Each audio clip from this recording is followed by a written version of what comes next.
నమస్తే అండి, నేను doctor Sashikanth, consultant surgical gastroenterologist, GI oncosurgeon and advance laparoscopic surgeon at Sentini hospitals Vijayawada. Treatment చిన్న cyst అయితే మెడికల్ ట్రీట్మెంట్ ఆల్బెండజోల్ అంటాము. ఆల్బెండజోల్ ఒక ప్రొలాంగ్డ్ డ్యూరేషన్ ఒక 2-3 వీక్స్ ఇస్తే సరిపోతుంది రెగ్యులర్ గా. ఇంకా పెద్ద సిస్ ఉన్నప్పుడు దానికి కూడా ముందుగా ఆల్బెండజోల్ తో ఒక 3 వీక్స్ ట్రీట్ చేసి దాని తర్వాత సర్జరీకి వెళ్ళాలి. సర్జరీలో రకాలు ఉంటాయి. ఏదర్ డీరూఫింగ్ అంటాము. సిస్ట్ లోకి మనం స్కోలిసైడల్ ఏజెంట్స్ ఏదర్ హైపర్టోనిక్ సలైన్ గానీ లేదా బిటడిన్ గానీ ఇచ్చి కోలిసైడ్స్ అంటే పారాసైట్ కి సంబంధించిన క్రిములు చనిపోయిన తర్వాత దాన్ని ఇవాక్యువేట్ చేసి ఓపెన్ గా వదిలేయటం అనమాట. ఇంకా సిస్ట్ కి ఎప్పుడైనా బిలియరీ పసరనాళంకి కమ్యూనికేషన్ ఉంటే ఆ పసరనాళం కమ్యూనికేషన్ ని ఐడెంటిఫై చేయగలిగితే దాన్ని క్లోజ్ చేయటం, లేదు ఐడెంటిఫై చేయలేకపోతే ఆ సిస్ట్ కి చిన్న పేర్ కి కమ్యూనికేషన్ సిస్టోజిజ్నాస్టమీ అంటాం. సిస్ట్ కి చిన్న పేర్ కి కమ్యూనికేషన్ ఏర్పరచడం. పెయిర్ అంటాం అంటే ఎల్డర్లీ పీపుల్ లో పెయిర్ మినిమల్ ఇన్వేజివ్ స్కాన్ ద్వారా చేసే ప్రొసీజర్. పంక్చర్, ఆస్పిరేషన్, ఇన్స్టిలేషన్ అండ్ రీఆస్పిరేషన్ అంటాం.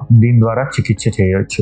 వీటిని ఎలా ప్రివెంట్ చేయవచ్చు? ఫస్ట్ వచ్చేసి మనం పెంపుడు కుక్కలకి క్రమం తప్పకుండా డివార్మింగ్ చేయటం ఒకటి. ఇంకోటి వాటిని హ్యాండిల్ చేశాక చేతులు కాళ్ళు శుభ్రం చేసుకోవటం. ఇంకా వాటి ద్వారా కలుషితమైన ఆహారం తినకుండా శుభ్రంగా ఉండే ఆహారం గానీ నీరు గానీ శుభ్రంగా ఉండేటట్టు చూసుకోవటం. నెక్స్ట్ వచ్చేసి మాంసం. ఈ షీప్ గొర్రెల నుంచి కూడా వ్యాప్తి చెందుతుంది కాబట్టి మనం అండర్ కుక్డ్ మీట్ తినకుండా ప్రాపర్ గా కుక్ చేసిన మీట్ తినడం ద్వారా వీటన్నిటిని నివారించవచ్చు. ఏమి సిమ్టమ్స్ లేకుండా నుంచి తీవ్రమైన సిమ్టమ్స్ వచ్చి ప్రాణాంతకమైన అవ్వచ్చు. సో దీన్ని మనం నివారించవచ్చు. ఎర్లీ ట్రీట్మెంట్ ద్వారా ఉపశమనం పొందవచ్చు. Thank you.